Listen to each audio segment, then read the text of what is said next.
Então, meus amigos, eu estava contando a história do veneno, que eu estava orando a Deus, e falando para Deus se Ele não me curasse, mas um dia Ele me curou lá dentro do mato. Quando eu senti curado, eu vi que meus pulmões abriu assim, eu vi que estava curado. Aí eu parei de tomar o remédio controlado para ver se eu estava curado mesmo. Esperei uma semana, não cansei, que o mais que passava era 2 dias sem tomar o remédio controlado para poder cansar. Eu esperei uma semana, não cansei. Esperei um mês, não cansei. Aí eu esperei 10 anos e nunca mais esse asma terrível voltou para meu pulmão. Nunca mais, até hoje, graças a Deus. E aí com isso eu comecei, eu tinha mudado para o Paraguai, e ali todo ano eu derrubava uma rocinha, fazia uma rocinha todo ano. E ali a praga vinha. Aí quando era no tempo Essa praga que o senhor fala era o pulgão, né? Era o purgão e a cigarrinha também que vinha no arroz. Era o purgão, um purgão que dá na flor do arroz e a cigarrinha. Aí vinha, quando vinha eu só ia lá. Só que quando eu fazia minha roça, que eu colhia minha roça, o dízimo do Senhor eu separava. Tirava, levava para a igreja e tirava o dízimo. E aí quando a praga começou a vir, eu ia lá e falava para Deus, Senhor, eu não vou jogar veneno, porque através de veneno eu quase morria, parece que o Senhor me curou. Eu não vou jogar veneno, não. Se o Senhor não curar, a praga vai comer tudo, e o Senhor vai me dar o jeito de eu comer, porque eu não vou jogar, não. E lia lá uma lição da Bíblia e fazia uma oração e vinha embora para casa. E aquela praga rodeava lá e eu tive lá, nunca perdi uma roça minha. E os meus vizinhos tinha vezes que jogavam veneno e acontecia vezes que a praga ainda comia o legume deles assim mesmo. E o meu nunca perdi uma roça lá quando eu morava lá, graças a Deus. E com isso eu fui muito feliz lá, graças a Deus. E chegou um tempo que fui obrigado a mudar para Formoso do Araguaia, e porque por conta da saúde da minha mulher, que foi proibida pelos médicos de morar em fazenda, fomos mudando para Formoso do Araguaia, chegamos em Formoso do Araguaia também, graças a Deus, nunca faltou nada para nós ali, graças a Deus, com aquilo que eu levei para lá, eu tinha um gadinho, comprei minha casa para morar, graças a Deus. E nisso eu venho morando até hoje, nunca me faltou o pão de cada dia. E agora tem mais de 30 anos, tem uns 30 anos que eu saí da vida de empregado. Nunca mais eu trabalhei de empregado e todo dia eu como, graças a Deus. Viu como é que Deus faz? Deus é maravilhoso, Deus é fiel. Eu sofri muito, mas graças a Deus eu tenho passado por muitas farturas, eu tenho vencido muitas vitórias, eu tenho tido muitas vitórias nessa caminhada quando eu saí da minha terra. Hoje meus filhos estão tudo criado, hoje graças a Deus eu tinha o sonho de ver o menos um formado, hoje eu tenho 4 filhas com curso superior, 2 com ensino médio e meus 2 filhos homens não estudaram muito, mas todos os 2 são profissionais. E graças a Deus. Então a gente só pode agradecer a Deus por tudo. Hoje, né, hoje, irmão Pedro, o senhor tem seu carro próprio, um carro seminovo, compra e pago, o senhor tem sua pequena empresa de sorvete, o senhor é um homem conhecido aqui como o rei do sorvete, amigo de todo mundo e apoiado pelo nosso prefeito, os prefeitos passados da cidade, o atual hoje, lhe apoia o senhor ali na praça. E então tudo isso é fruto de um sofrimento que o senhor passou e hoje o senhor está colhendo essas bênçãos que nós chamamos de dádiva do Senhor, né, irmão Pedro? Graças a Deus. Pois é, eu tenho uns 28 anos que eu trabalho na praça todos os prefeitos que entram sempre têm me apoiado ali e eu estou, até hoje, tenho o meu trabalho, tenho o meu ganha-pão todo dia. E outra coisa que Deus abençoou, meus irmãos começaram a morrer, na época, para trás, começaram a morrer, nós éramos 15 irmãos. O meu pai, quando casou, era viúvo, minha mãe era viúva, cada um tinha uma parte de filho. No segundo casal do meu pai, teve 2 filhos. Mas nós se considerava tudo como irmão de pai e mãe. Mas os meus irmãos foram morrendo por último, até o mais novo do que eu morreu tudo. E quando eu vi meus irmãos morrendo, foi a hora que eu falei, Senhor, eu queria deixar uma história para minha família, uma história gravada. E meus irmãos estão morrendo tudinho, nenhum deixou uma história gravada para a família. Então eu queria deixar uma história, eu não queria coisa dos outros não, eu queria história minha, para quando eu disser que essa história é minha, esse CD, essa música é minha, outra pessoa não dizer, não, isso era de cantor fulano, porque a gente conhece as músicas de um para o outro. Por Deus abriu a minha mente e vinha as músicas na minha cabeça e eu fui para a gravadora e lá eu fiz 3 lançamentos de CD. E naquela época que Deus abriu a minha mente não foi só para cantar não. Eu já tinha minha sorveteriazinha, abriu a mente para mim fazer meu sorvete. Eu faço sorvete de tudo quanto é fruta, de tudo quanto é coisa. Eu não fui em lugar nenhum fazer curso para fazer sorvete. Eu fui convidado para fazer curso por umas firmas de Anápolis, para mim fazer curso que era de graça. A firma fazia para mim. E eu nunca tive tempo de ir. Hoje eu faço sorvete de tudo quanto é coisa, graças a Deus. Inclusive, irmão Pedro, de hora em quando eu paro lá, aí eu tomo sorvete de jaca, cupuaçu, de mangaba, e penso num sorvete gostoso. Realmente isso é dom de Deus que o senhor recebeu, meu irmão. Pois é, e assim tem sido, eu faço o meu sorvete lá e assim como o irmão está falando aqui, as outras pessoas chegam lá, tem muitas pessoas que têm falado que dizem que é o melhor sorvete. Sim, com certeza, é o melhor sorvete mesmo. Eu acho que isso, o povo grava assim, é porque foi um dom de Deus, foi um dom que Deus me deu, porque vai para Goiânia, meu sorvete, a pessoa come aqui, quer levar para a família, porque o meu sorvete é diferente dos outros, porque senão eles não levavam para Goiânia, não levavam para Brasília, não levavam para todo lugar aí, eles não levavam. Seguramente eles acharam uma diferença. Com certeza. Inclusive, sem falar no quebra-queixo também, né, irmão Pedro? Tem um quebra-queixo lá, muito gostoso. Esse homem. Só que para ele chegar onde ele está aqui, pessoal, como ele já contou, não foi fácil, sofreu bastante, mas hoje ele com a idade dos 86 anos está aí, como a gente já falou no começo do vídeo, é habilitado ele. Inclusive ele até contou uma história que eu não aguentei sem não sorrir bastante. Ele formou uma viagem para ir no Gurupi, daqui a 70 quilômetros. E aí começaram a dizer para ele não ir, porque era muito perigoso, o carro dele na época era um Uno, e um Uno muito leve, quando os caminhões passavam, disse que o vento era arriscado tirar o carro da estrada.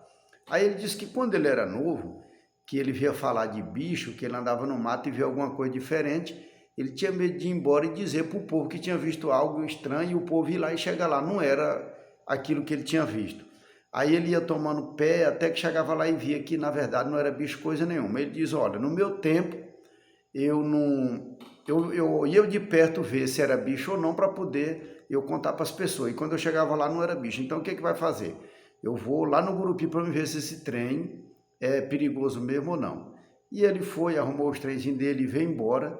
E ele disse que quando chegou de volta na casa dele, que ele bebeu água, ele deu foi vontade de voltar de novo, porque ficou feliz com a viagem, né, irmão Pedro? Pois é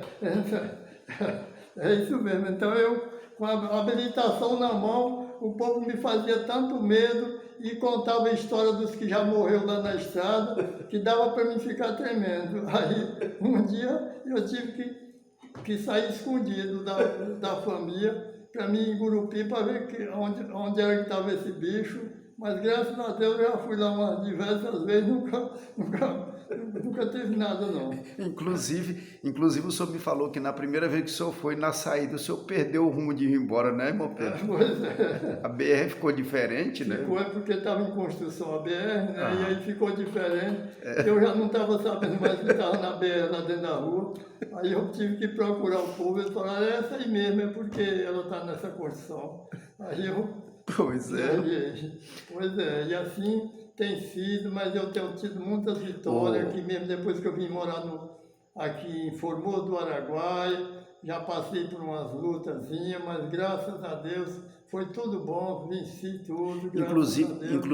Inclusive, irmão Pedro, voltando atrás um pouquinho, eu lembro que o senhor falou para mim que quando o senhor estava nessa peleja lá para o Araguaia, aí o senhor montou num cavalo e acho que não sei se foi fazer um evangelismo, e na volta entardeceu e o senhor teve que parar numa mata, amarrou o cavalo, subiu na árvore com medo da onça, achando que estava longe da casa. Quando o galo cantou, o senhor estava a pouco metro da casa. Como é que foi, irmão Pedro? Pois é, eu já era evangélico e tinha uns irmãos novos convertidos do outro lado da mata. Lá era a mata do Cara Preta, nesse tempo era uma mata grande. Hoje não, porque pegou chegar gente e derrubaram a mata toda, mas era uma matona fechada. E eu fui e saí muito tardinha lá da casa dos irmãos do outro lado da mata, era numa picadinha, que eu tinha que atravessar a mata. Quando eu entrei na mata, começou a truvar, e aí pronto, não cheguei mais a picada, e eu me perdi e rodei dentro dessa mata, e lá tinha onça, e quando eu dava pé, o cavalo estava soprando demais, e eu digo, é a onça. E eu fiquei, aí eu não tive mais jeito de eu sair da mata. Aí achei um lugarzinho que tinha uns capinzinhos no meio da mata, assim, eu amarrei o cavalo ali, subi num pau e fiquei em cima. E aí o cavalo assoprando, tinha hora que assoprava, mas eu estava confiado que o cabresto era bom. E eu digo, o cavalo não vai se quebrar não. Eu fiquei lá, certo que quando eu estava lá em cima do pau, tarde da noite, eu escutei um bichinho tá bebendo igual o cachorro lá numa água que tinha meio perto de onde eu estava. Eu digo, é por isso que esse cavalo estava soprando, é porque é a onça que está rodeando aqui perto, porque quando eu trabalhei muito na mata do Pará, me contaram que o bicho que bebe como cachorro diz que é onça, que a gente escuta de longe ele beber. Aí eu digo, é a onça. Mas aí eu digo agora de toda que eu não vou desapiar daqui agora, enquanto o dia não amanhecer. Quando o dia amanheceu, eu olhei, estava bem pertinho da picada, e peguei a picada e fui-me embora. Então tudo isso, irmão Pedro, serve para a experiência, né? São as coisas que parecem ser simples, mas na verdade não é simples. Isso é sinônimo de força, coragem, otimismo e competência, né? E por causa de todo esse seu sofrimento hoje, o senhor está aqui. Mais uma vez, reforçando os seus 86 anos, cheio de força, com uma memória muito boa, uma disposição excelente. E o senhor nos concedeu esse tempo aqui para fazer essa entrevista, que esse vídeo vai circular praticamente no mundo inteiro, né? Porque ele vai para o YouTube. E eu até peço a todos vocês que estão assistindo no YouTube agora, compartilhe esse vídeo, porque isso aqui serve para aquelas pessoas que às vezes estão abatidas, estão sem esperança de vida, reanimar. Olha aqui esse homem, esse jovem de 86 anos, ele foi para a autoescola, foi aprovado, é habilitado. Já falar nisso tem anos, já tem mais de ano, não tem, professor? Eu comecei, irmã, disso. Eu estava com 84 anos quando eu entrei no autoescola. Olha aí. Quando eu vim receber minha carteira, já estava com 85 anos. Hoje eu estou dentro de 86 anos. Vou completar agora, esse ano eu vou completar 86 anos. Mas eu coloquei minha carteira na mão, já estava com 85. Eu demorei porque eu fui reprovado umas vezes, umas 5 vezes, mas eu nunca desisti. Nunca desisti até que ela chegou na minha mão, graças a Deus. E hoje eu estou feliz porque eu tenho meu carro para me dirigir na minha velhice, porque enquanto eu tiver vista boa, as pernas podem estar ruins, mas quando eu chego no carro eu sei tudo o que eu vou fazer, porque eu já aprendi, eu faço. Eu dirijo o carro até sem olhar para lugar nenhum, mas eu já sei tudo o que eu só vou olhar para prestar atenção, ter o cuidado para não topar o carro nas coisas. Mas aqui dentro do carro, eu já sei tudo como é que eu faço. Então, me serviu muito, porque hoje eu estou com essa idade, mas pode me botar dentro do carro que eu vou me embora. Isso é muito bom. Inclusive, nós estamos chegando ao final agora da nossa entrevista. Eu gostaria de pedir ao irmão Pedro para o senhor dar uma palavra agora para essa pessoa que assistiu o vídeo todo, está chegando no final, e às vezes essa pessoa, ele está depressivo, ele está desanimado, ele está desmotivado, ele está frustrado, ele está sem esperança de conseguir na vida, sendo que ele é uma pessoa nova de idade, praticamente está começando a viver agora e ele já está vendo que o fim da história dele.